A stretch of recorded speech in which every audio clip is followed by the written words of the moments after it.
Praise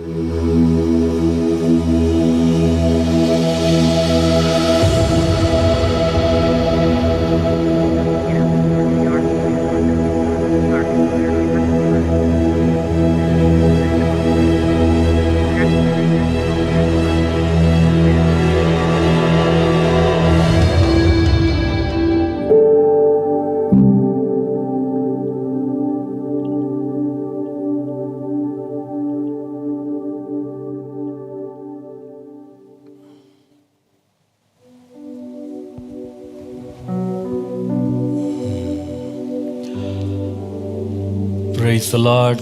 ஆண்டவருடைய நாமத்திற்கு மகிமை உண்டாவதாக. Praise the Lord. Glory be to the name of the Lord.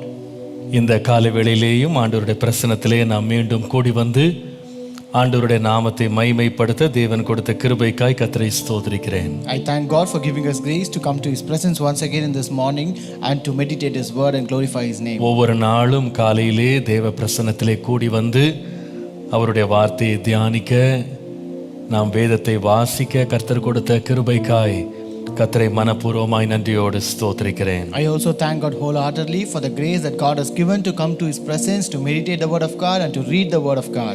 இன்றைக்கும் நலமானதை கர்த்தர் போதித்து தம்முடைய திருவுள்ள சித்தத்தை நம்முடைய வாழ்க்கையிலே தேவன் தயவாய் நிறைவேற்றுவாராக. Let the Lord teach us what that is good to us and also fulfill His very purpose in our life today. கண்களை மூடி நாம் தேவனை நோக்கி பார்ப்போம். Let us close our eyes and look unto the Lord. உமக்கு பிரியமானதை செய்ய எனக்கு கற்றுத்தாரும் தெய்வமே, உமக்கு பிரியமானதை செய்ய எனக்கு கற்றுத்தாரும் தெய்வமே,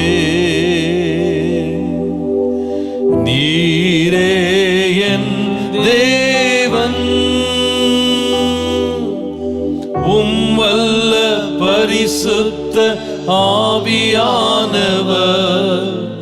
செம்மையான வழியிலே நடத்த வேண்டுமே, செம்மையான வழியிலே நடத்த வேண்டுமே, மேக ஸ்தம்பமே அக்கினி ஸ்தம்பமே தேற்றும் தெய்வமே துணையாளரே, மேக ஸ்தம்பமே அக்கினி ஸ்தம்பமே தேற்றும் தெய்வமே துணையாளரே, உமது அன்பை அதிகாலையோ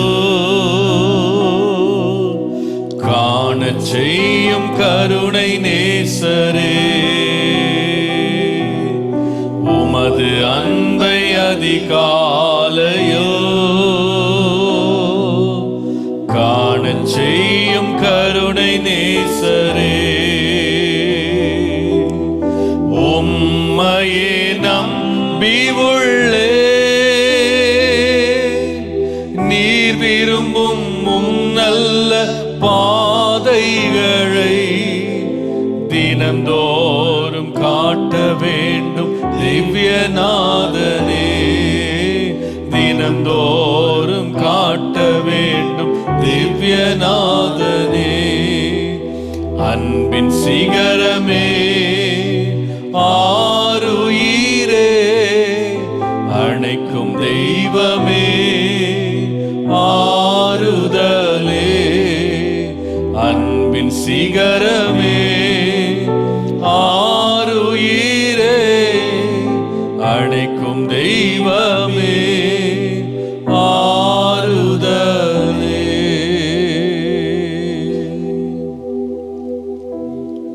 இரக்கமுள்ளவரே, கிருபை உள்ளவரே, தயவுள்ளவரே, உம்மை நன்றியோடு நாங்கள் ஸ்தோத்திரிக்கிறோம். Our merciful, gracious and favorable God.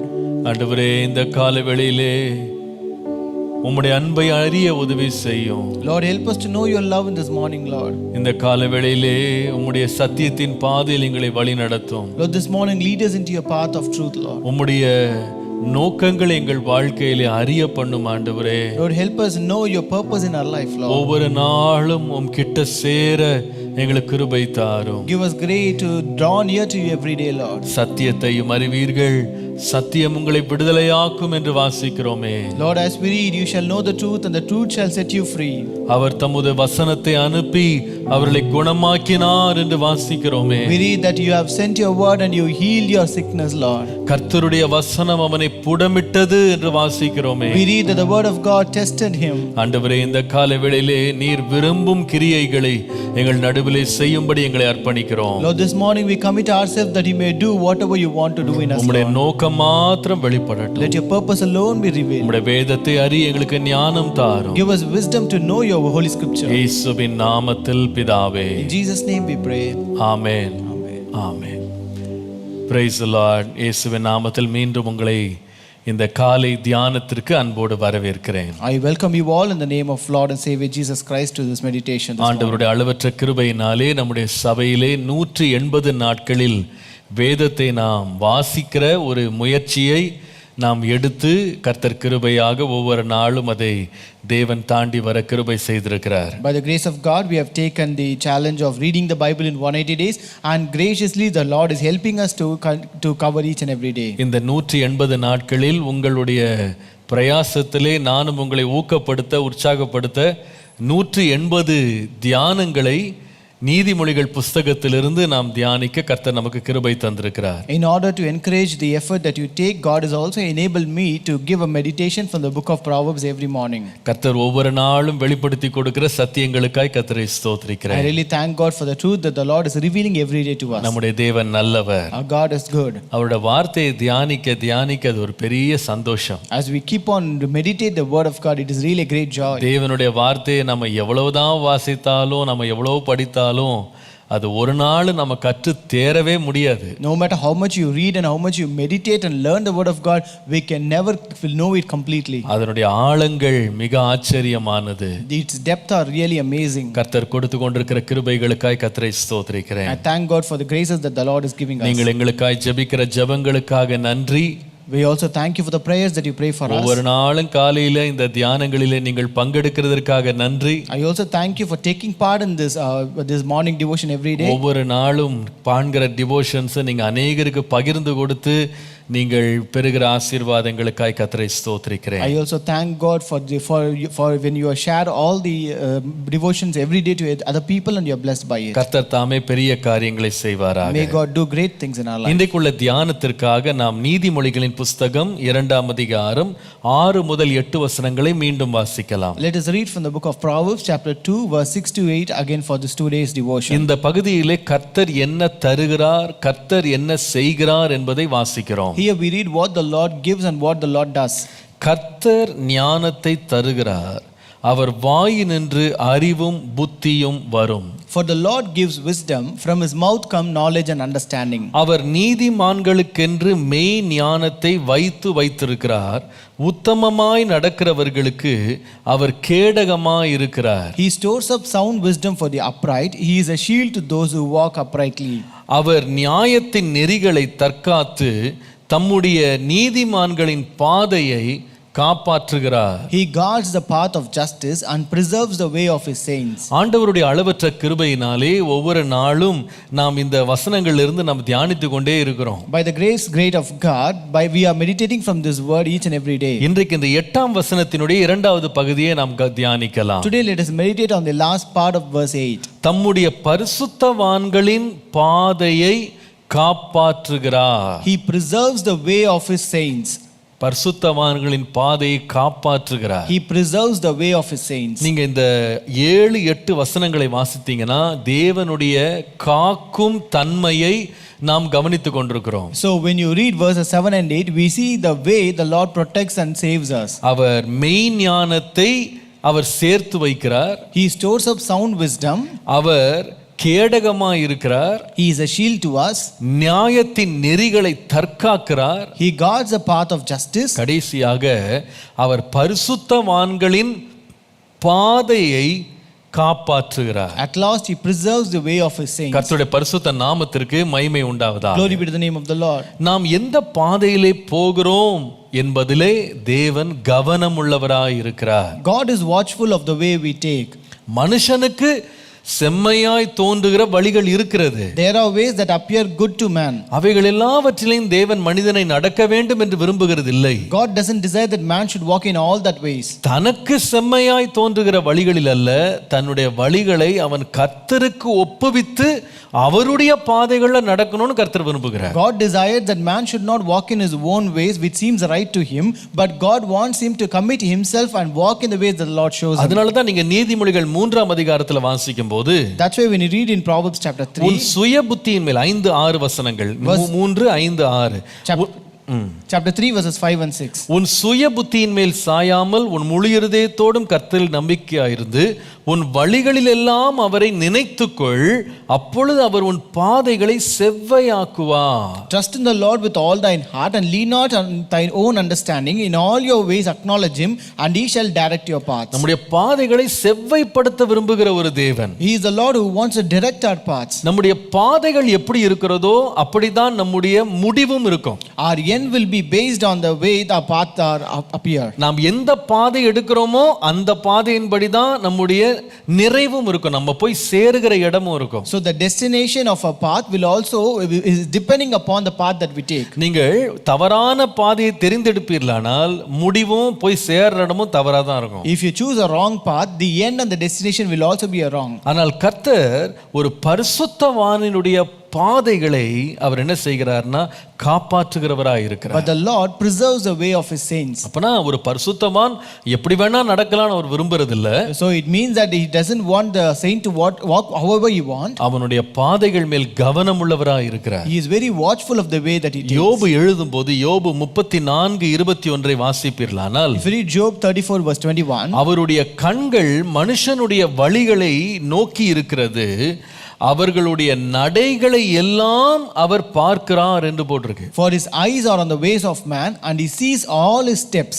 நீங்கள் நீதிமொழிகள் 5:21 வருவீர்களானால், If you come to Proverbs 5:21, மனுஷனுடைய வழிகள் கர்த்தரின் கண்களுக்கு முன்பாக இருக்கிறது, அவனுடைய வழிகளில் எல்லாவற்றையும் அவர் சீர்தூக்கி பார்க்கிறார்னு போட்டிருக்கு. For the ways of man are before the eyes of the Lord and he ponders all his paths.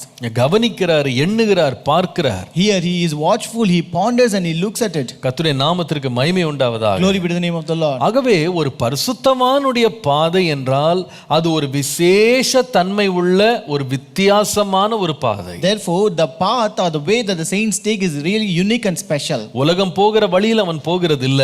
They do not go or travel like how the people will go. பெரும்பான்மையான மக்கள் தெரிந்தெடுக்கிற பாதையை ஒரு பரிசுத்தவான் தெரிந்தெடுக்கிறது இல்ல. A saint will not choose a path which a majority will choose. கர்த்தருக்கு பிரியமான பாதையை அவன் தெரிந்தெடுக்கிறான். But he will choose a way that is pleasing to the Lord. கர்த்தருடைய பரிசுத்த நாமத்திற்கு மகிமை உண்டாவதாக. Glory be to the name of the Lord. ஒருவன் தன்னுடைய வாழ்க்கையின் பாதைகளை கர்த்தருக்கு பிரியமானபடி வாழ்ந்து பரிசுத்தவானின் பாதையாக தன் வாழ்க்கையை வைத்துக் கொள்ளும் பொழுது, பாதையை வைத்துக் கொள்ளும் பொழுது, கர்த்தர் அந்த பாதையின் மேல் பிரியமாயிருந்து அப்படிப்பட்ட பரிசுத்தவானை, நீதிமானை கர்த்தர் ஆசீர்வதிக்கிறார். If a person chooses the path that is pleasing to the Lord and walk in that ways and remain godly, then the Lord will bless those who choose that path. ஆகவே தான் நீங்கள் சங்கீதம் 1:1 வாசிக்கும் போது, That's why when you read Psalm 1:1, துன்மார்க்கருடைய ஆலோசனையின்படி நடவாமலும் பாவிகளுடைய வழியில் நில்லாமலும் பரியாசக்காரர் உட்காரும் இடத்தில் உட்காராமலும் அப்படின்னு சொல்ற வசனத்தினுடைய முடிவு எங்க முடியுதுன்னு கேட்டீங்கன்னா,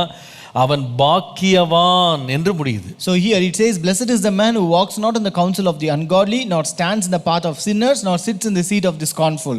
அவன் பாக்கியவான். He is blessed. கர்த்தருடைய நாமத்திற்கு மகிமை உண்டாவதாக. Glory be to the name of the Lord. நான் நினைக்கிறேன் ஒரு பரிசுத்தவானுடைய பாதையை கர்த்தரே முன்னின்று நடத்துகிறார். So it is the Lord who stands and leads the path of your righteous. ஆகவே தான் நீங்கள் 23ஆம் சங்கீதத்தினுடைய 3ஆம் வசனத்தை நீங்கள் வாசிக்கும் போது, If you read Psalm 23 and verse 3, அவர் என் ஆத்துமாவை தேற்றி தமது நீதியின் பாதையிலே என்னை நடத்துகிறார் என்று பார்க்கிறோம். we read, he restores my soul, he leads me in the paths of righteousness for his name's sake. அப்ப அந்த பரிசுத்தவானுடைய பாதைகளை கர்த்தரே நடத்துகிறார். So it is the Lord who leads the ways of righteousness. ஒரு காலத்திலே வழி தப்பி போன ஆடுகளைப் போல இருந்தோம். Once we were the sheep who were strayed away from the Lord. ஆனால் இப்பொழுதோ நம்முடைய மேய்ப்பரும் கண்காணியுமானவரிடத்திலே திருப்பப்பட்டிருக்கிறோம் என்று வாசிக்கிறோம். But now we have turned to our shepherd and the chief and the seeker of us. நாம் திருப்பப்பட்டிருக்கிறோம். Now we are turned to him. கர்த்தருடைய நாமத்திற்கு மகிமை உண்டாவதாக. Glory be to the name of the Lord. இப்படிப்பட்ட ஒரு பரிசுத்தவானின்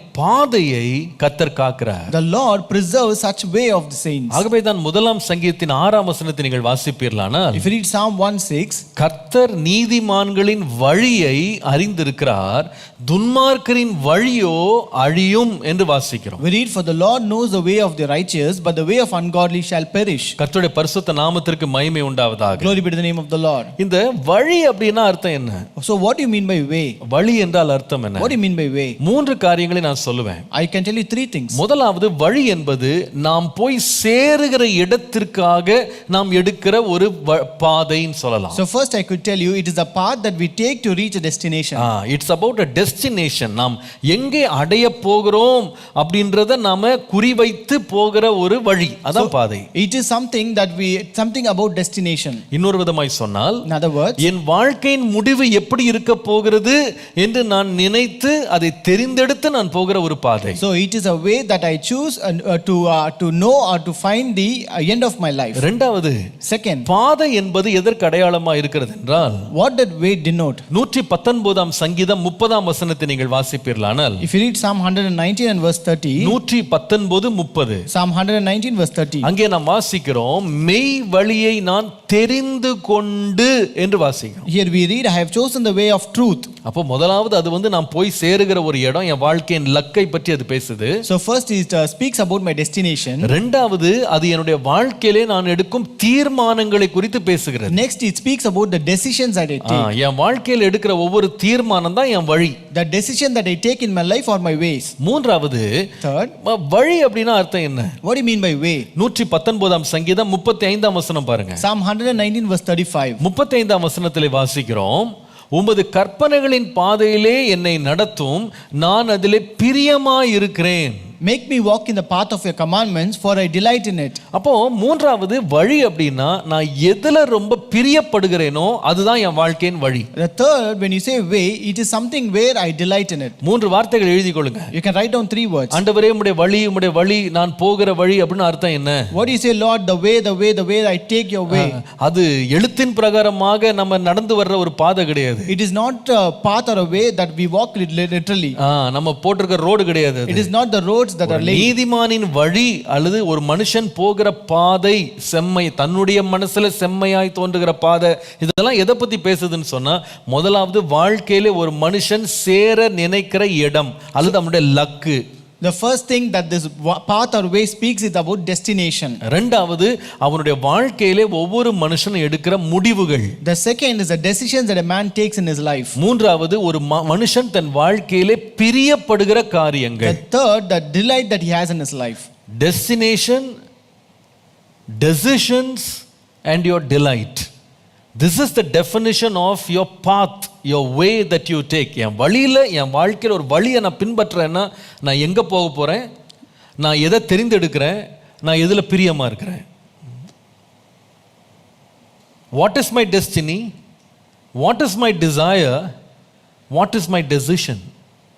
இது சேர்ந்தது தான் ஒரு மனுஷனுடைய பாதை. So all these 3 combined together is a way of a man. இப்ப கர்த்தர் சொல்றாரு, the Lord says, ஒரு பரிசுத்தவானுடைய டெசிஷன், அவன் எடுக்கிற தீர்மானங்கள், அவன் பிரியப்படுகிற காரியங்கள், அவன் போய் சேர வேண்டிய இடங்களுக்காக அவன் கடந்து போறான் பாருங்க, வாழ்க்கையை நடத்துறான் பாருங்க, அது எல்லாத்தையும் கர்த்தர் என்ன பண்றாருன்னா பாதுகாக்கிறார். The Bible says the Lord preserves the way of a righteous or a saint which he takes regarding these decisions, destination and the delight. பாருங்க, ஏன்னா பரிசுத்தவானுடைய நோக்கங்கள் கர்த்தருக்கு முதல்ல அங்கீகாரமா இருக்கிறது. Because first the purpose of the saints are first acknowledged by the Lord. His destinations are approved by God.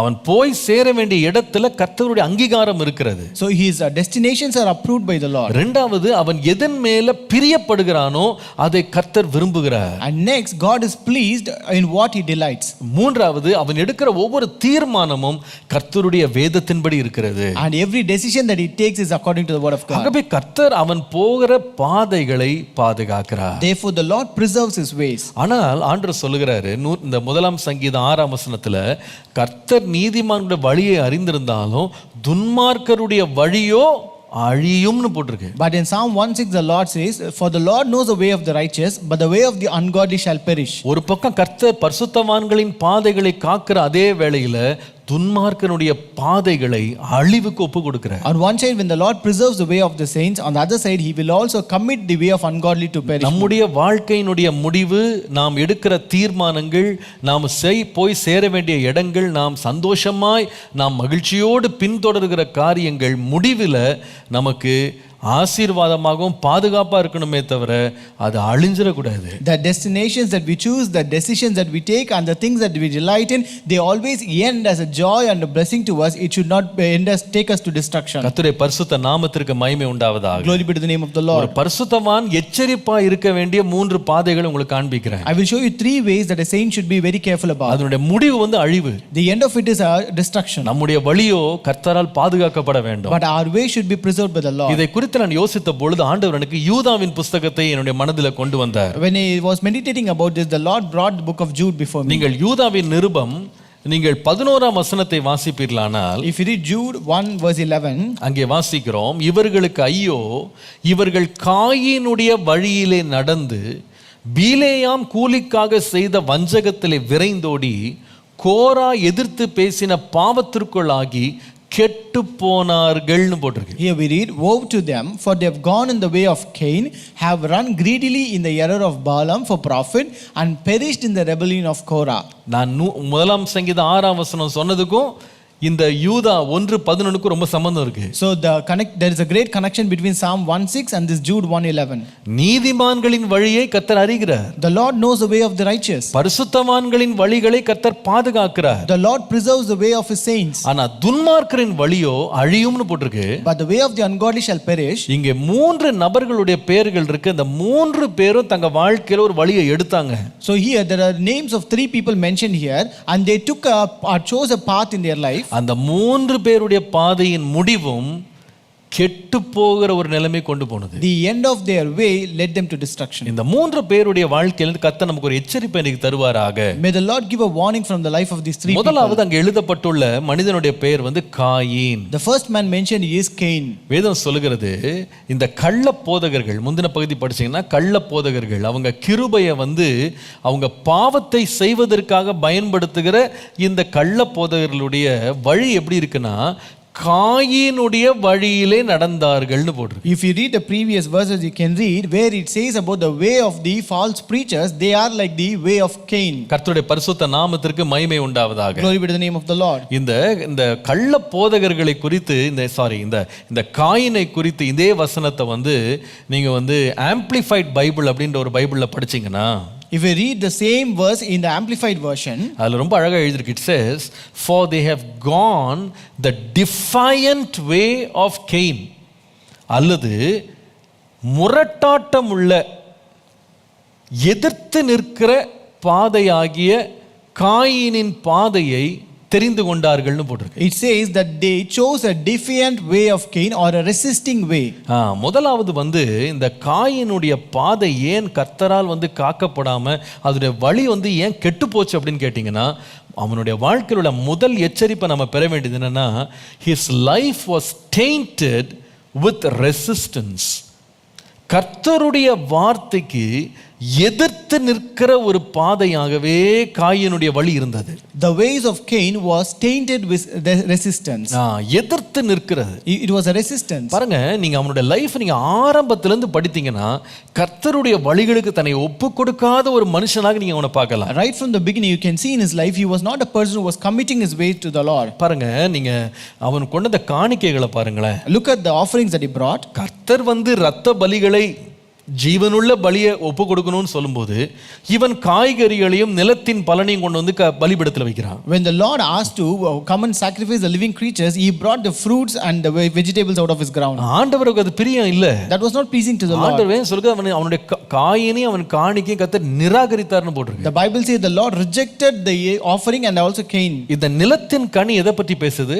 What does this fruit of the land speak about? மனுஷனுடைய கை பிரயாசத்தை பத்தி பேசுது. It speaks about the labor of the hand of a man. அப்ப அவன் என்ன நினைக்கிறான்னா தேவனிடத்துல அங்கீகாரம் பெறறதுக்கு என்னுடைய மாம்ச பிரயாசத்தை வச்சு நான் என்ன பண்ணுவேன், என் வேர்வையை வச்சு நான் என்ன பண்ணிடுவேன், அவர்கிட்ட நான் பிரியத்தை பெற்றுருவேன். So here he thinks that I can get approval of the Lord by showing or approaching God based on my own terms and labor. ஆனால் வேதம் சொல்லுகிறது மனுஷன் தேவனுக்கு முன்பாக எந்த விதத்திலே அவன் மேன்மை பாராட்டவே முடியாது. But the Bible says a man cannot boast himself before God regarding anything. அவன் கர்த்தருடைய இரக்கங்களின் கிருபைகளை அவன் சார்ந்து கொள்ள வேண்டும். He should lean upon the mercies and grace of God. தேவனை தன் இஷ்டத்துக்கு வளைக்க முடியாது, தன்னை தேவனுக்கு அர்ப்பணிக்கணும். He cannot bend God according to himself, but he has to bend and commit himself to God. தேவன் அவருடைய பெற்றோருக்கு ஏற்கனவே ஒரு அடையாளத்தை காமிச்சிருக்கிறார். ஒரு மிருகத்தை பலியிட்டு அவர்களுக்கு தோலினால் ஆடையை போர்த்தினார். The Lord has already showed a sign to his parents by killing an animal and giving their skin as their covering. அப்ப கர்த்தர் ஒரு மாதிரியை காமிச்சு அதை பின்பற்ற சொன்னா தம்பி அதை ஃபாலோ பண்றான், அண்ணன் ஃபாலோ பண்ண மாட்டேன்னு சொல்லுகிறான். When God showed them an example and asked to follow, the younger brother was able to follow it, but the elder one was not. அங்கே நீங்க ஒரு ரெசிஸ்டன்ஸ் நீங்க பார்க்கலாம். You can find a resistance here. நீங்க என்ன சொல்றது, நான் என்ன செய்யறது, என் வழியில தான் நான் போவேன். So you say something and why should I do that? I will go in my own way. அடுத்தது பாத்தீங்கன்னா அவனுடைய காணிக்கை நிராகரிக்கப்பட்ட உடனே அவனுடைய முகநாடி வேறுபடுகிறது, அவனுக்கு எரிச்சல் உண்டாகிறது. And again when his offering was rejected, then his countenance failed and his countenance totally changed. அவன் வந்து எரிச்சல் உள்ளவனாய் மாறுகிறான். He became a man angry man. அவன் வந்து இந்த எரிச்சலோட இருக்கும்போது கர்த்தர் அவனை சந்திக்கிறார். When he was angry, the Lord met him. அவர் சொல்றார், ஏப்பா நன்மை செய்தால் மேன்மை இல்லையோ? And the Lord said, if you do good, you will not receive goodness. நீ நன்மை செய்யாவிட்டால் பாவம் உன் வாசற்படியிலே படுத்து கிடக்கும். If you do not do well, sin lieth at your door. ஆண்டவர் வந்து பேசுறாரு. The Lord is speaking with பாருங்க, him. நம்ம வாழ்க்கையில தவறுகள் நடக்கும்போது ஆண்டவர் உடனே நியாய தீர்ப்பு கொடுக்கிறது இல்ல. See, when we commit mistakes in our life, the Lord will not give our judgment immediately. ஆண்டவர் இரக்கங்களையும் கிருபைகளையும் தர்றாரு. The Lord offers mercies and grace. ஆண்டவர் இரண்டாம் தானம் திருப்பி வாய்ப்புகளை தர்றாரு. The Lord gives a second opportunity. எந்த மனுஷனும் குற்றம் செய்கிறவனையும் ஆண்டவர் வந்து இரக்கமுள்ளவனாய் ட்ரீட் பண்றாரு. God always treats every man who commits a mistake with mercy. கையும் மெய்யுமாய் விபச்சாரத்தில் பிடிக்கப்பட்டாள். A woman was caught red hand in adultery. நான் சொல்றாரு, நீ போ, இனி பாவம் செய்யாதே. The Lord said, you go, don't ever sin again. பேதுரு 3 முறை இயேசுவை மறுதலித்தான். Peter denied Jesus 3 times. இயேசு அவனை பார்த்து, நீ என்னில் அன்பாய் இருக்கிறாயான்னு கூப்பிட்டாரு. Jesus asked him, do you love me? நம்முடைய வாழ்க்கையில் எத்தனையோ விழுகைகள் வரலாம். We may have many faults in our life. எத்தனையோ பாவங்கள் வரலாம். We may commit many sins in our life. நம்ம சில வேளை துணிகரமான பாவங்களை கூட செஞ்சிரலாம். Sometimes we may also commit presumptuous sins. ஆனா கர்த்தர் உடனே அடிக்கிறது இல்ல. But God will not beat us immediately. கர்த்தர் எப்பவுமே இரக்கத்தை முதல்ல கொண்டு வர்றாரு. God brings his mercy first. தப்பித்து செல்ல வழியை காண்பிக்கிறாரு. God shows us a way of escape. நம்முடைய பாதைகளை திருத்திக் கொள்ள ஆண்டவர் வாய்ப்புகளை உண்டாக்குறாரு. God gives us chances that we may rectify our paths. காயினுக்கு எரிச்சலும் கோபம் வந்த உடனே கர்த்தரே இறங்கி வந்து சொல்றாரு, நீ நன்மை செய்ய முடியும்பா, நீ நன்மை செய், உனக்கு மேன்மை கிடைக்கும். When Cain was angry and jealousy, the Lord himself came down and said, you do good and you will be accepted. பாரு, உங்க தம்பியை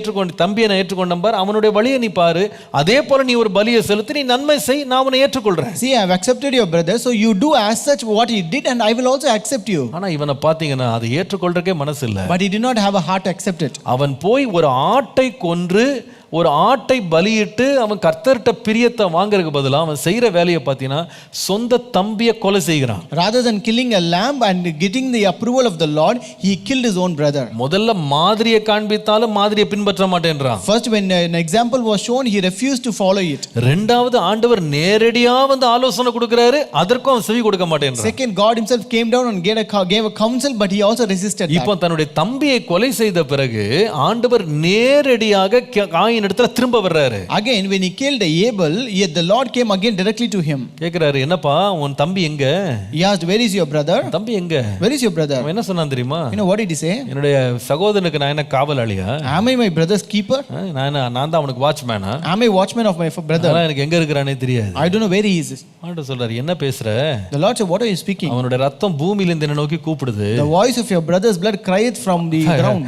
ஆச்சரியமா இருக்கு. It is really amazing. கர்த்தரே அவன்கிட்ட வந்து பேசினாரு. The Lord himself came and spoke with him. ஆனா அவனுடைய இருதயத்துல கொஞ்சம் கூட கர்த்தருடைய சத்தத்துக்கு செவி கொடுக்கணும் அப்படின்னு சொல்ற ஒரு விருப்பமே இல்ல. But he never had a desire to listen to the voice of God. பாருங்க, நம்ம வாழ்க்கையில பிரியம் என்னவா இருக்கணும்னு சொன்னா, ஆண்டவரே நான் உம்முடைய ஆவியானவருக்கு எதிர்த்து நிற்கிறவனா கிடையாது, நான் உம்முடைய சத்தத்துக்கு கீழ்ப்படுகிற ஒரு இருதயத்தை எனக்கு தாரும். You know what should our prayer and delight should be? Lord, I should not be resisting your Holy Spirit, but give me a heart to obey and give heed to the Holy Spirit. அதனால தான் ஆண்டவர் Samuel மூலமாக சவுல் இடத்துல பேசினாரு. That's why the Lord spoke through Samuel to Saul.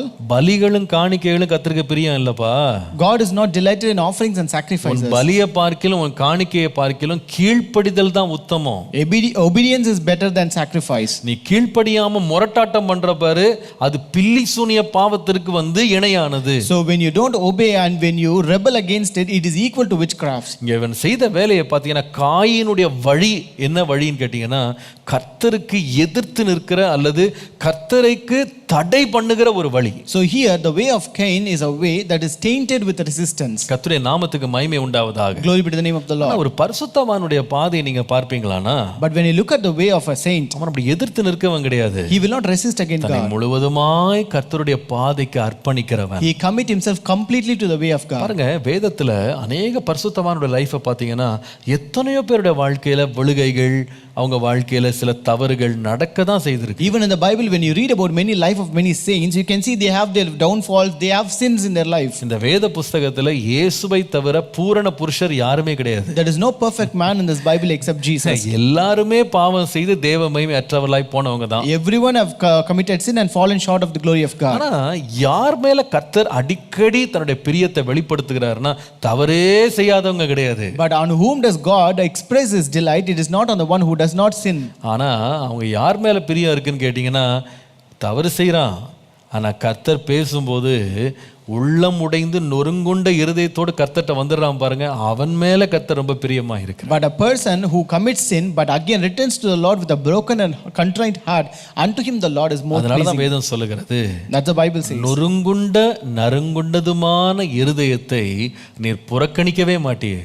Lord, you will not neglect a contrite and a broken heart. நீர் புறக்கணிக்கவே மாட்டீர். You will not neglect, Lord. பாருங்க, நம்ம அடிக்கடி யோசிக்கும் போது சிலதெல்லாம் ஆச்சரியமா இருக்கும். இவங்களுக்கெல்லாம் இந்த பட்டம் தகுமா அப்படின்னு ஆச்சரியப்படுற சில நபர்கள் பைபிள்ல இருக்காங்க. Sometimes there are certain characters in the Bible where we will think, are they worthy of this title? உதாரணமாக தாவீது. For example, David, என் இருதயத்துக்கேற்ற மனுஷன் சொன்னாரு. a man after my own heart. ஆனா அவனோட லைஃப்ல தவறு செய்யல நினைக்கிறீங்களா? But do you think he has not committed any sin? அவன் வாழ்க்கையில எத்தனையோ தவறுகள் வந்தது. He has committed many sin in his life. தவறுகள்ல மிக முக்கியமான ஒரு பெரிய தவறு, பிரபலமான தவறு என்னன்னு கேட்டீங்கன்னா, பத்சேபாளோடு அவன் செய்த பாவம். One of the most popular sin that he has committed is with Bathsheba. அவனுடைய நம்பிக்கைக்குரிய தன்னுடைய சேவகனாகிய உரியாவினுடைய மனைவியை அவன் எடுத்துக்கொண்டது மாத்திரமல்லாமல் தன்னுடைய நம்பிக்கைக்குரிய சேவகனை கொலையே செய்தான். He not only took away the wife of his trustworthy servant but also killed him.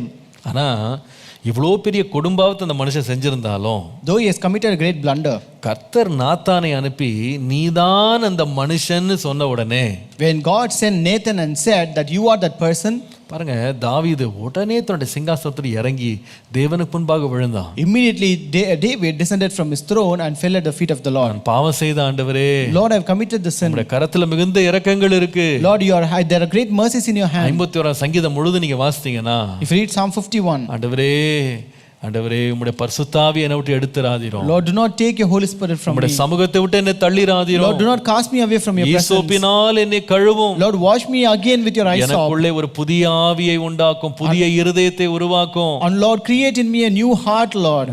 நானே பாவம் செய்தேன். Lord, it is I who have sinned. என் அக்கிரமம் என்றைக்கும் உமக்கு முன்பாக இருக்கிறது. Lord, my transgressions always before you, Lord. எவ்வளவு பெரிய ஒரு ராஜாங்க அவன். See how great is he. ஒரு வார்த்தை சொல்லிதான் நாத்தான் தீர்க்கதரிசி ரெண்டா வெட்டி போட்டுருக்கலாம். If he would have commanded a word, they would have cut Nathan into two. எவ்வளவு தைரியம் தான் ராஜாவுக்கு முன்னாடி நீ அவனே மனுஷன், அவன் தான் குற்றவாளி, அவன் தான் கொலைகாரன் எப்படி சொல்லுவ? So how bold you are to come and tell before king that he is the accused. அவன் அப்படி சொல்லல. He never said so. தேசத்துக்கே நியாயாதிபதியா இருக்கிற மனுஷன் தேவனுக்கு முன்பாக தன்னை தாழ்த்தினான். A person who was judge for the entire nation humbled himself before the Lord. கர்த்தருடைய வசனம் அவனுக்குள்ள வந்தபோது அதை எதிர்த்து நிக்காம அவன் அதை ஏற்றுக்கொண்டான். When the word of the Lord came to him, he did not resist it but accepted it. பாருங்க, கர்த்தருக்கு அதான் ரொம்ப பிரியம். That is pleasing to ஒரு God. நீதிமான் ஒரு பரிசுத்தவானுடைய பாதை அப்படிதான் இருக்கும். That how the way of a saint should be. நம்முடைய வாழ்க்கையில தவறுகள் வரும்போது ஆவியானவர் நம்மகிட்ட பேசுவாரு. When we commit mistakes in our life, the Holy Spirit will speak to us. பாவத்தை குறித்தும் நீதியை குறித்தும் வரப்போகும் நியாய தீர்ப்பை குறித்தும் அவர் கண்டித்து உணர்த்துவாரு. The Lord will rebuke and teach us about this righteousness, this temperance, and also the judgment to come. கர்த்தருடைய நாமத்துக்கு மகிமை உண்டாவதாக. Glory be to the name of the Lord. கண்டித்து உணர்த்தும் போது When he condemns and rebukes us, கர்த்தருக்குரிய ஆவியானவருக்கு நாம எதிர்த்து நிக்காம நாம் அவருக்கு இடம் கொடுத்தோம்னு வச்சுக்கிடுங்களேன், கர்த்தர் நம்முடைய பாதைகளை சீர்படுத்த வல்லவராய் இருக்கு. when we don't resist him but give room for him, the Lord is able to rectify our paths. கர்த்தர் ஒரு பரிசுத்தவானின் பாதை பாதுகாக்கிறான். அது என்ன பாதைன்னு கேட்டா இந்த எதிர்த்து நிற்காத ஒரு பாதை. So when it says the Lord preserves the way of saints, it is a path where we don't resist. கர்த்தருடைய நாமத்துக்கு மகிமை உண்டாவதாக. Glory be to the name of the Lord. கெட்டுப்போன காயினின் பாதையை போல நம்முடைய பாதை இல்லாதபடி எச்சரிப்படைய கர்த்தர் கிருபை தருவாராக. May the Lord give us grace that we may be warned about this tainted way of Cain. இரண்டாவது அந்த வசனத்துல யூதா 1:11 வாசிக்கிறோம். Second, again we read in Jude 1:11. அங்கே கெட்டு போனது காயின் போன பாதை மாத்திரம் இல்ல, It was not only the way of Cain. இரண்டாவது பீலேயாம் என்கிறவனுடைய பாதையும் முடிவுல கெட்டு போச்சு. And next, the way of or the path of Balaam was also perished. வேதம் சொல்லுகிறது அவன் ஒரு பாதையில விரைந்து ஓடினான்னு போட்டிருக்கு. The Bible says he has run greedily in the error of Balaam. வேகமா ஓடினான், விரைந்து ஓடினானா. He ran greedily. Fast, he ran hastily, fast. வேகமா ஓடினானா. He ran fast. அது அவனை தடுத்த அந்த பேர் என்ன கழுதைய கூட அவன் கொன்று போடுற கூட ரெடியா இருந்தான். He was even ready to kill that donkey that was hindering him. அவனுக்கு வேகமா போகணும் அந்த பாதையில. He wants to run fast in the path. முடிவு என்னன்னு கேட்டினா கெட்டு போனா. But the end he was perished. இஸ்ரவேல் ஜனங்களால் அவன் கொல்லப்பட்டான்னு பின்னாடி படிக்கிறோம். We read that he was killed by the people of Israel. ஏன்பா உன் பாதை இப்படி ஒரு கெட்டுப்போன ஒரு பாதையா மாறுச்சு? Why did your path become a path of destruction? உன்னோட பலமுறை பேசின ஆண்டவர் ஏன் உன் பாதைகளை பாதுகாக்காம போயிட்டாரு? Why the Lord who spoke with you many times did not preserve your path? ரெண்டாவது அவனுடைய பாதையில தேவனுக்கு பிரியமில்லாம போன ரெண்டாவது காரியம் என்னன்னு கேட்டீங்கன்னா, அவனுடைய பாதை முழுவதும் தற்காலிகமான பலன் மேல் அவன் ரொம்ப பிரியமா இருந்தான். The second thing is that he was much pleased about the temporal rewards in his way. அவனுடைய வாழ்க்கையில தற்காலிகமான பலன்கள் மேல் நோக்கமா இருந்தான். He was focused upon the temporal rewards in his way. கர்த்தருடைய பரிசுத்த நாமத்துக்கு மகிமை உண்டாவதாக. Glory be to the name of the Lord. இதை குறித்து பேதுரு எழுதும்போது கூட அவர் சொல்லுவாரு. When Peter writes about this, he says 2 பேதுரு 2ஆம் அதிகாரம் 15-16 பாருங்களேன். 2 Peter 2 verses 15 and 16. 2 பேதுரு 2:15-16. 2 Peter 2:15-16. செம்மையான வழியை விட்டு தப்பி நடந்து பேயோரின் குமாரனாகிய பீலேயாமின் வழியை பின்பற்றி போனவர்கள் அவன் அநீதத்தின் கூலியை விரும்பி தன்னுடைய அக்கிரமத்தின் நிமித்தம் கடிந்து கொள்ளப்பட்டான். பேசாத மிருகம் என்ன செய்தது? மனுஷர் பேசி தீர்க்கதரிசியினுடைய மதியீட்டை என்ன செய்தது? மதியீட்டை தடுத்தது. They have forsaken the right way and gone astray, following the way of Balaam the son of Beor, who loved the wages of unrighteousness, but he was rebuked for his iniquity. A dumb donkey speaking with a man's voice restrained the madness of the prophet. அங்க நடக்கிற ரொம்ப கிளியரா போடுறாரு அவரு. It is very clear here. அவர் சொல்றாரு அநீதத்தின் கூலியை விரும்பின பீலேயாம். It says the Balaam who loved the wages of unrighteousness. அநீதத்தின் கூலியை விரும்பினான். He loved the wages of unrighteousness. உங்களுக்கு தெரியும், அவன் முதல் முறை கர்த்தர்ட்ட போய் கேக்குறான், ஆண்டவரே என்னை கூப்பிடுறதுக்கு பாலாக்கின் ஆட்கள் வந்திருக்காங்க, நான் போட்டுமான்னு கேட்டான். So you know very well that the first time he went to the Lord and said, Lord, the people of Balak have come to invite me, should I go with them? வந்தவங்க சொல்றாங்க, உங்களுக்கு அநேக வெகுமதிகள், உனக்கு நிறைய பணம்லாம் ராஜா கொடுப்பாரு, நீ இந்த இஸ்ரவேல் ஜனங்களுக்கு விரோதமா தீர்க்கதரிசனம் சொல்லுன்னு. The chiefs who came said, see, you have to speak against these Israelites. The king will give you more rewards. சபிக்கிறதுக்கு கூலி. So higher being paid to curse. ஆனா அவன் வரமாட்டேன், ஆண்டவர்ட்ட போய் கேட்டான், ஆண்டவர் போகாதன்னாரு. But he went and inquired God. The Lord said, do not go. அவன் வரமாட்டேன்னு உட்கார்ந்துட்டான். He said he will not go and he sat there. ஆனா இரண்டாவது முறை ஒரு வாய்ப்பு வந்தது. But again he got a second opportunity. திருப்ப இவனை விட முன்பு அனுப்பினவர்களை விட கொஞ்சம் கனமுள்ள கொஞ்சம் மேன்மையான ஆட்களை அனுப்பி பாப்பா திரும்ப சபிக்கிறக்கு வான்னு கேட்டா இவன் என்ன சொல்லியிருக்கணும்? Now again, when the king sent princes who are more honorable than the earlier people, what should have told him? கர்த்தர் சொன்னதை சொன்னனா இல்லையா?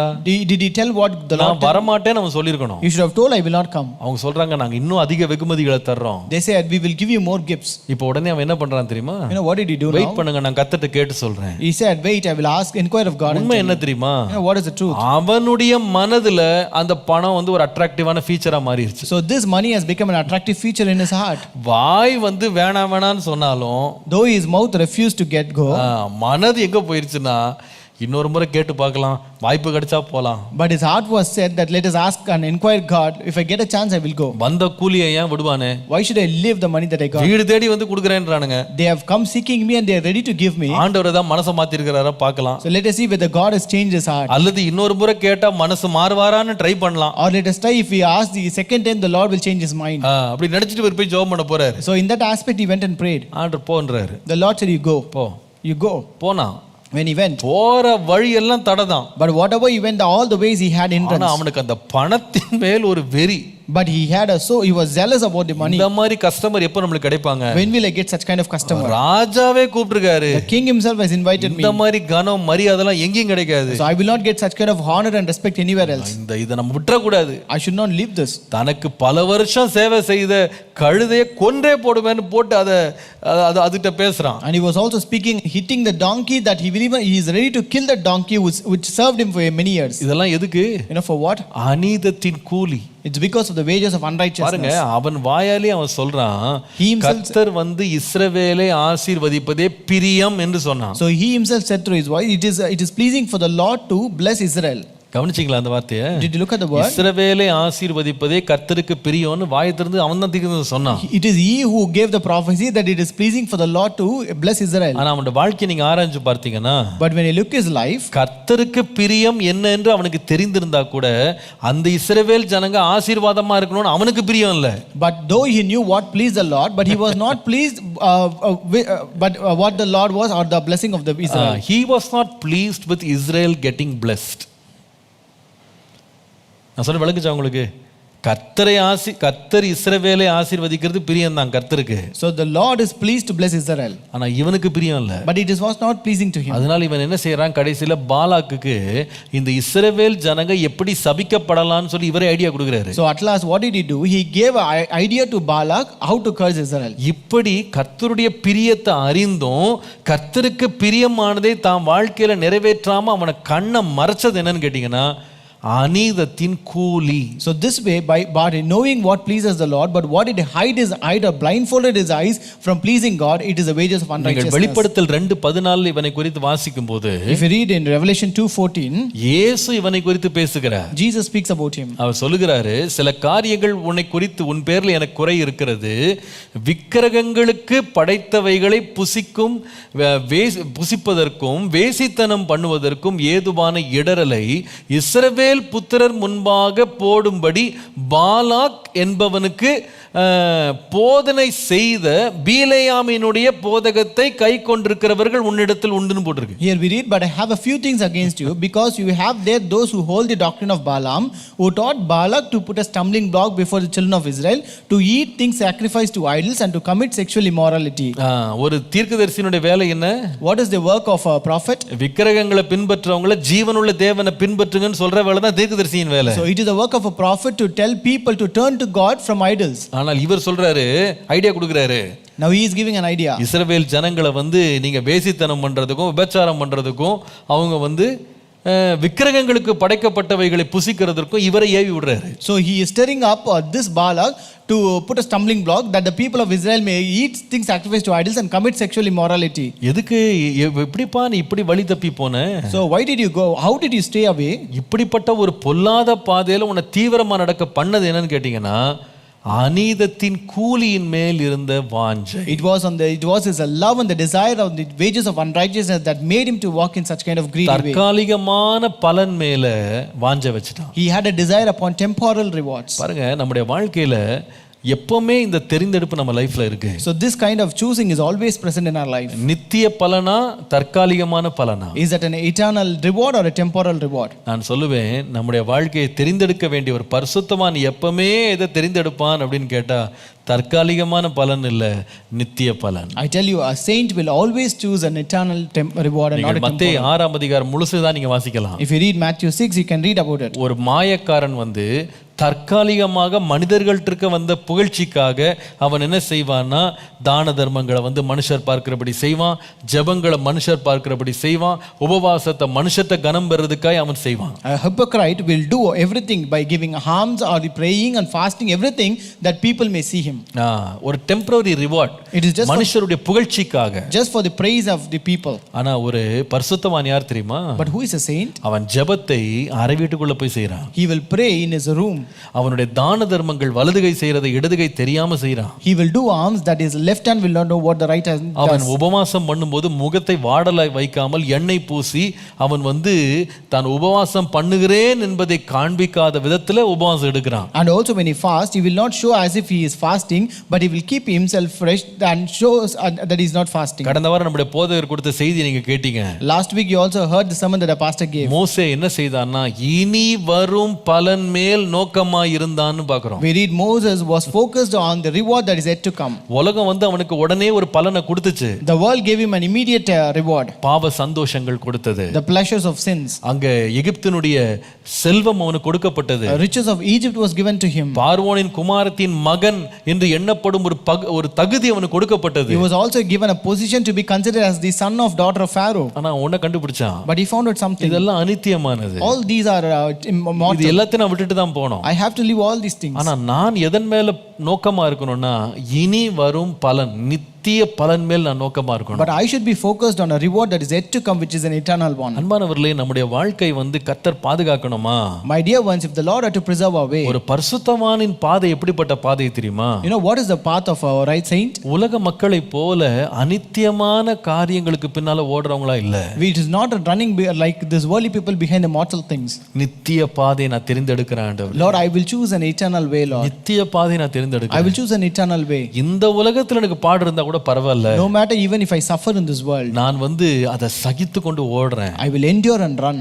தேவனை தேடுகிறதுல பிரியப்படுறேன். I will desire in seeking God. அதனால நான் அநேகருடைய பேர் என்ன வாழ்த்துக்களையும் அநேகருடைய பாராட்டை இழக்கிறதா இருந்தா கூட பரவாயில்ல. No matter if I have to lose the appreciation and applause of other people. என் வாழ்க்கையில செல்வத்தை இழக்கிறதா இருந்தா கூட பரவாயில்ல. No matter if I have to lose the riches of my life. ஆண்டவரே, நான் நித்திய பலன் மேல் நோக்கமா இருக்கிறேன். Lord, I will be focused on the eternal reward. நித்திய பலன் மேல் நோக்கமா I இருக்கிறேன். will be focused on the eternal reward. பிரியமானவர்களே, My dear ones, இந்த உலகத்தின் பலனுக்கும் நித்திய பலனுக்கும் பெரிய வித்தியாசம் இருக்குன்றதை மறந்துடாதீங்க. don't ever forget there's a great difference between the reward of this world and also eternal reward. இந்த உலகத்துல ரொம்ப பெரிய பலன் கூட வாழ்றவங்களுக்கு நித்தியத்திலே அதே போல பலன் இருக்குன்றது எந்த கேரண்டியும் கிடையாது. And there is no guarantee people who live with great reward in this world will also have an eternal reward. ஐஸ்வர்யமானும் லாசருவை குறித்து நம்ம படிக்கிறோம். We read about rich man and Lazarus. இந்த உலகத்துல சம்பரமாய் சாப்பிட்டு நன்றாய் உடுத்து செல்வந்தனாய் வாழ்ந்தவனுடைய முடிவு வந்து ஒரு சொட்டு தண்ணிக்கு அலைந்தவனா பார்க்கிறோம். The end of a man who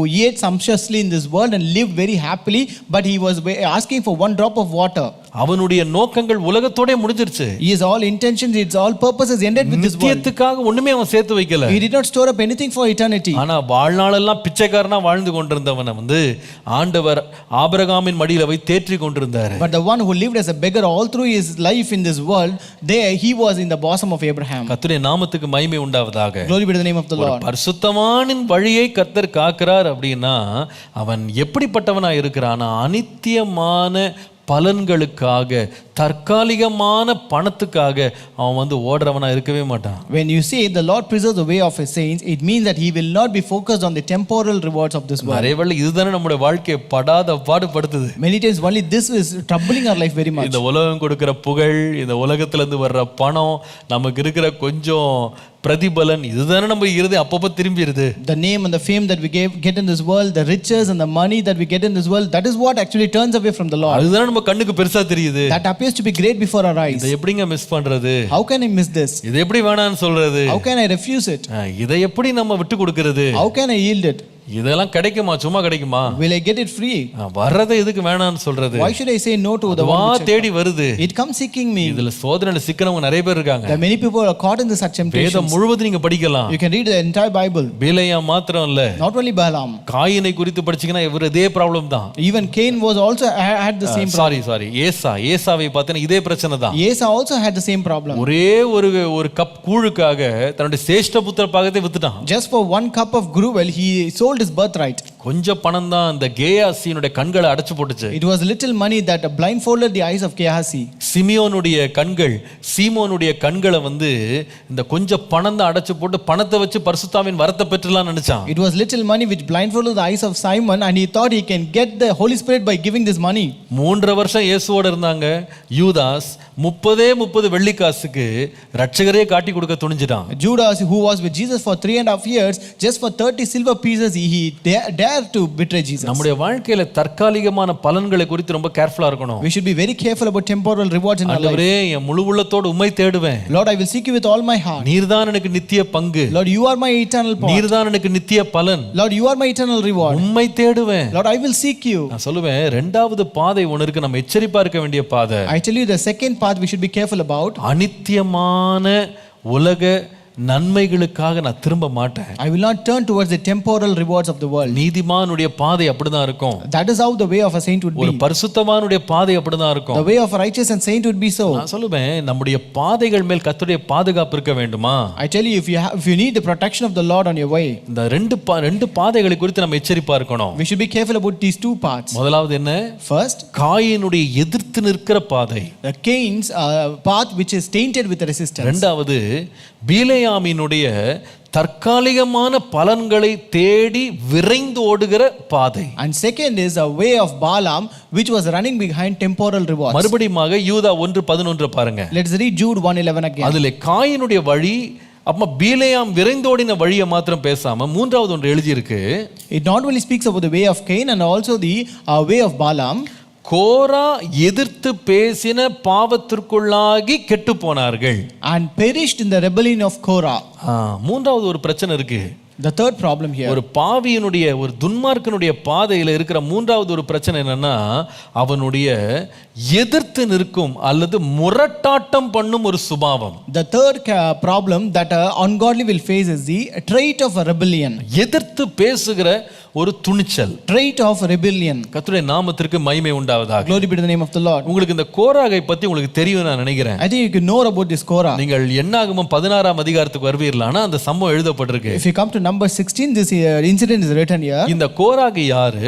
Who are this Korah? கோரா ஈசார் என்று சொல்லுகிற ஒரு லேவியனுடைய குமாரன். So Korah was the son of Izar who was Levite.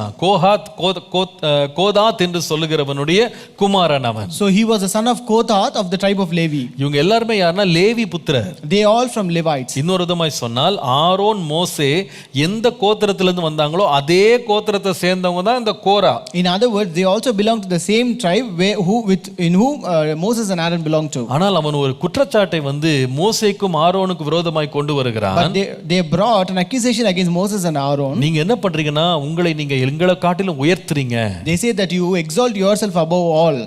நீங்க உங்களை மேன்மைப்படுத்துறீங்க. You exalt yourself above everyone. அவன் மாத்திரம் இல்லங்க, கூட ஒரு 250 பேரை சேர்த்துக்கிட்டான்.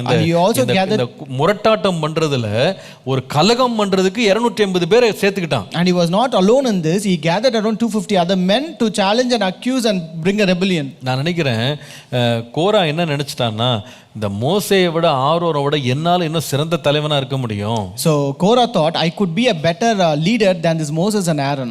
அவன் நினைச்சான், இந்த மோசே திக்குவாயன், இந்த ஆரோனும் பெரிய ஆள்லாம் ஒன்றும் கிடையாது, இவங்கெல்லாம் சாதாரண ஜனங்கள், நாம அவர்களோடு பிறந்தவங்க தானே, நமக்கு இந்த பதவி சரியா இருக்கும்னு நினைச்சு இவனா என்ன பண்றான்னா அந்த ஊழியத்துல தன்னை ஏற்படுத்தி கொள்றதுக்கு முயற்சி எடுக்கிறான். So this Korah thought this Moses is a man of stammering tongue and Aaron is not a great man, so he thought he could do a better job than them leading leading the people. பாருங்க அவங்க இந்த கோராக்கு வந்து மோசேயினுடைய பலவீனமும் தெரியும், ஆரோனுடைய பலவீனமும் தெரியும். These Korah know even the weakness of Moses and also weakness of Aaron. நல்ல கவனிங்க, இதுல முக்கியமான காரியம் சொல்றேன். There's an important thing I can tell you. மோசே வந்து ஒரு எகிப்தியனை கொலை செஞ்சு இவர் 40 வருஷம் போய் மீதியான்ல உட்கார்ந்தது இவருக்கு தெரியும். So he very well knew that how Moses killed an Egyptian and went to Midian for 40 years and stayed there. அதே போல ஆரோனும் இஸ்ரவேல் ஜனங்கள் வந்து கலகம் பண்ணும்போது சீனாயிலிருந்து மோசே திரும்பி வராத போது கன்றுக்குட்டியை செஞ்சவர் இவர் தான் தெரியும் அவனுக்கு. And also he knows about Aaron who made a golden calf when Moses returned from Mount Sinai. இப்ப இவர் நினைக்கிறாரு,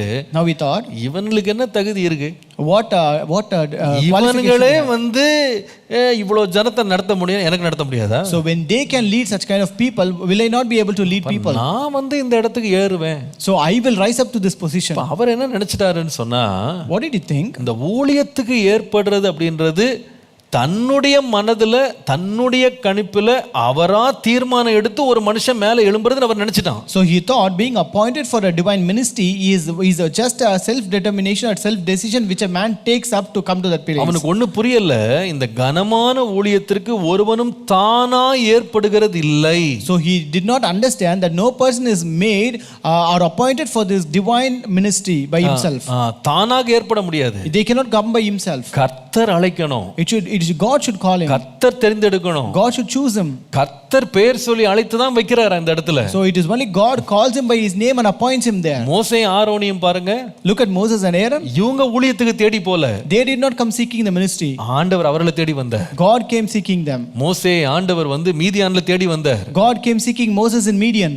அவர் எரிகிற முச்செடியிலிருந்து அவனோடு பேசினார். And the Lord spoke to him out of the burning bush. ஆரோனை குறித்து ஆண்டவர் மோசேட்ட சொன்னார், உனக்கு அவன் வாயா இருப்பான், நீ அவனை சந்திப்பாய்ன்னு சொன்னாரு. And the Lord told about Aaron to Moses that he shall be your mouth and you will meet him. அப்படி சந்திக்கப்பட்டு அழைக்கப்பட்டு தெரிந்தெடுக்கப்பட்ட ஊழியர்கள் இடத்துல தான் கர்த்தர் பேசினாரு. So unto those servants of God who have been chosen, called and appointed, God spoke with those நல்லா servants. கவனிங்க, Listen carefully. நாம வந்து தேவனால் ஒரு காரியத்துக்கு ஏற்படுத்தப்படாவிட்டால் தேவனுடைய வழிநடத்தலும் அவற்றிலிருந்து வரவே வராது. If you are not appointed for something by God, then you will not receive a leading from God even. நல்லா கவனிக்கணும் நீங்க. You have to listen carefully. கர்த்தர் நம்மை வழி நடத்தணும்னா அவரால் ஏற்படுத்தப்படணும். So if you have to receive the leading of God, then you should be appointed by the Lord. பாருங்க, நம்ம வீடுகள்ல வந்து இப்ப எல்லாரும் வீட்ல இருந்து வேலை செய்றாங்க இப்ப எல்லாம் இல்ல. So we have most of people working from home now. Work from home culture இப்ப ஆரம்பிச்சிருக்கு. Now work from home culture started here. அந்த வீட்ல வந்து நீங்க வொர்க் ஃப்ரம் ஹோம் பண்ணனும்னா ஒரு இன்டர்நெட் கனெக்ஷன் கண்டிப்பா தேவை. So if you have to work from home, you need an internet connection.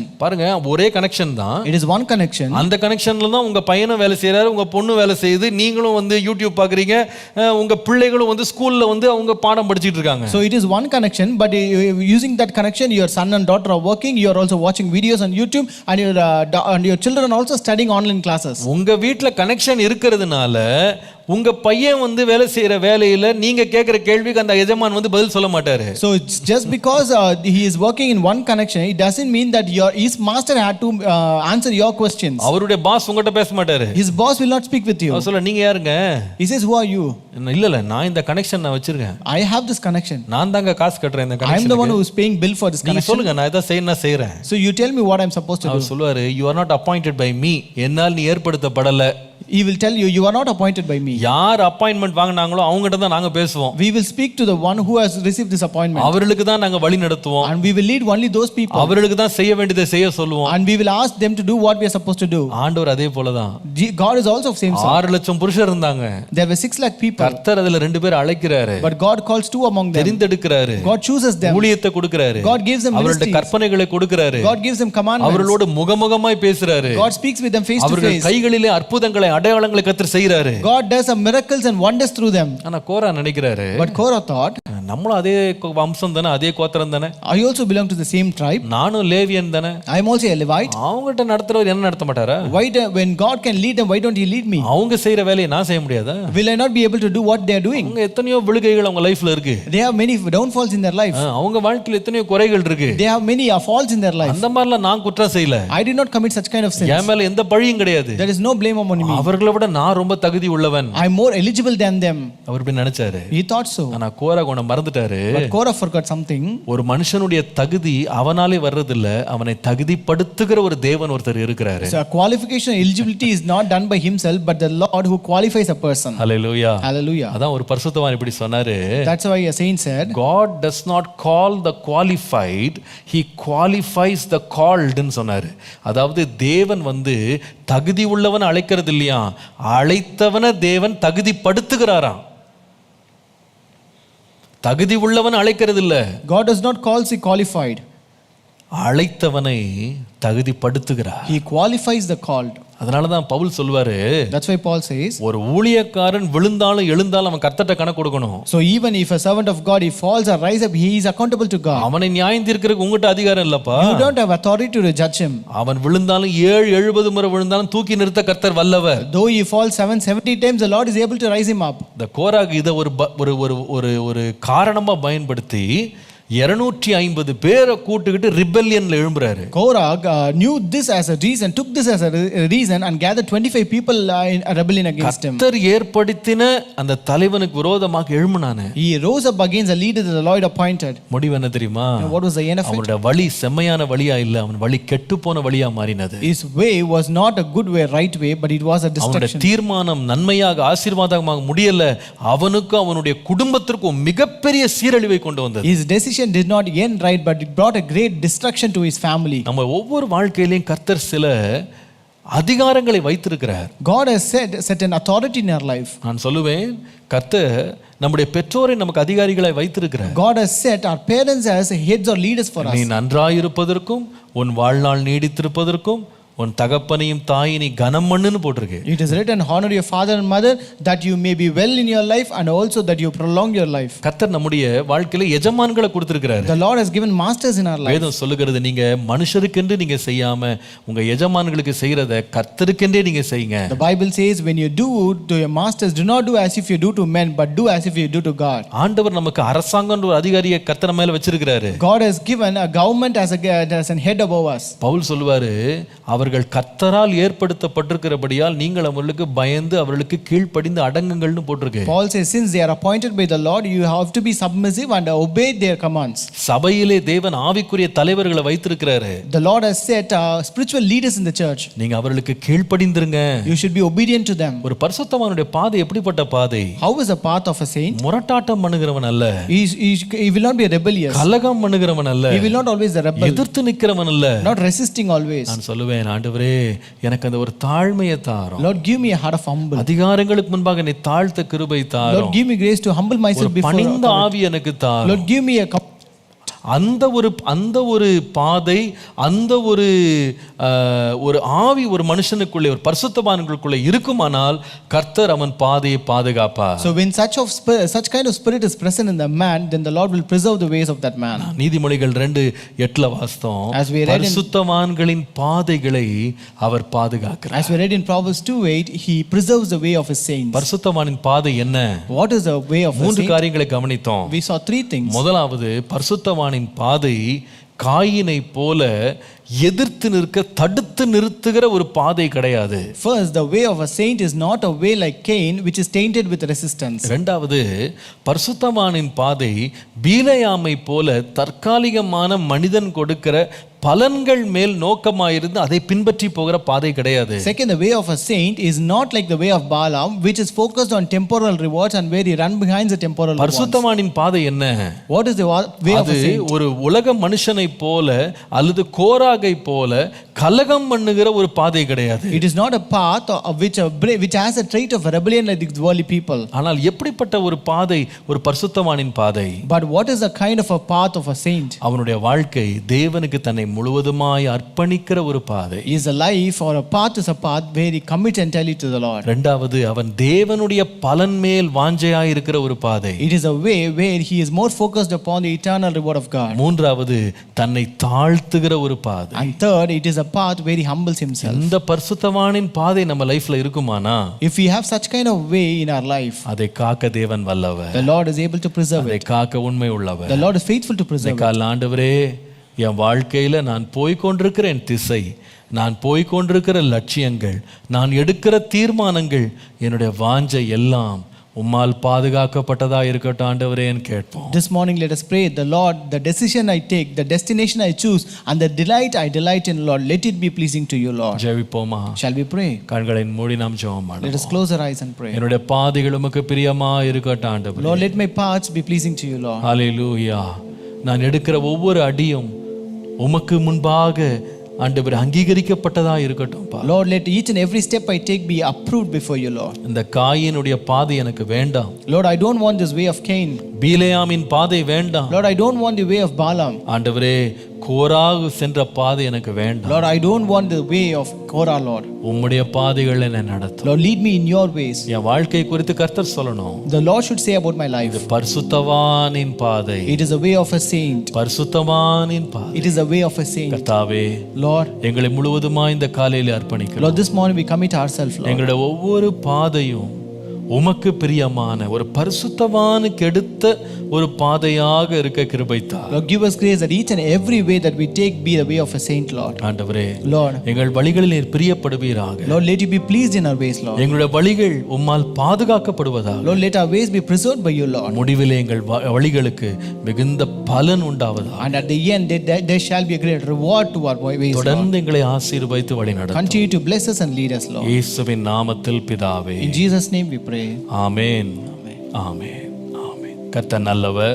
God is good. 180 நாட்கள்ல வேதத்தை வாசித்து முடிக்கிற முயற்சியில் எல்லாம் ஈடுபட்டிருக்கிறோம். We are taking part in the challenge of reading the Bible in 180 days. இதை பார்த்து கொண்டிருக்கிறவங்க இங்க வந்திருக்கிற எல்லாருமே 180 நாட்கள்ல வேதத்தை வாசித்து முடிக்கணும்ன்ற தீர்மானத்துல முயற்சியில சவால்ல ஈடுபட்டிருக்கிறீங்க நான் விசுவாசிக்கிறேன். And whoever is watching this and who have come here, I hope that you are all taking part in this challenge. கட்டாயம் போல தெரிந்தாலும் சில வேளையில கட்டாயத்தினாலாயிலும் நம்ம ஆண்டவரிடத்துல திரும்புறதுக்கு உங்களை திருப்புறதா ஒரு ஊழியனுடைய வேலை. So though it appears to be a compulsion and force, but it is a way of a servant of God to turn you to God by at least by compulsion. அதனால இது ஒரு சந்தோஷமா ஏற்றுக்கொண்டு வேதத்தை வாசிங்க. Therefore accept it gladly and read the word. அதனால் வருகிற ஆசீர்வாதங்களை நிச்சயமாய் நீங்கள் சுதந்திரிப்பீங்க. And surely you will inherit the blessings that comes out of it. இன்றைக்கு நாம் வாசிக்க வேண்டிய வேத பகுதி 2 ராஜாக்கள் 5ஆம் அதிகாரம் முதல் 14ஆம் அதிகாரம் வரைக்கும். Today the scripture portion for today is from the book of 2 Kings chapter 5 to 14. இந்த 10 அதிகாரங்களை இன்றைக்கு வாசித்து கர்த்தருடைய நாமத்தை மகிமைப்படுத்துங்க.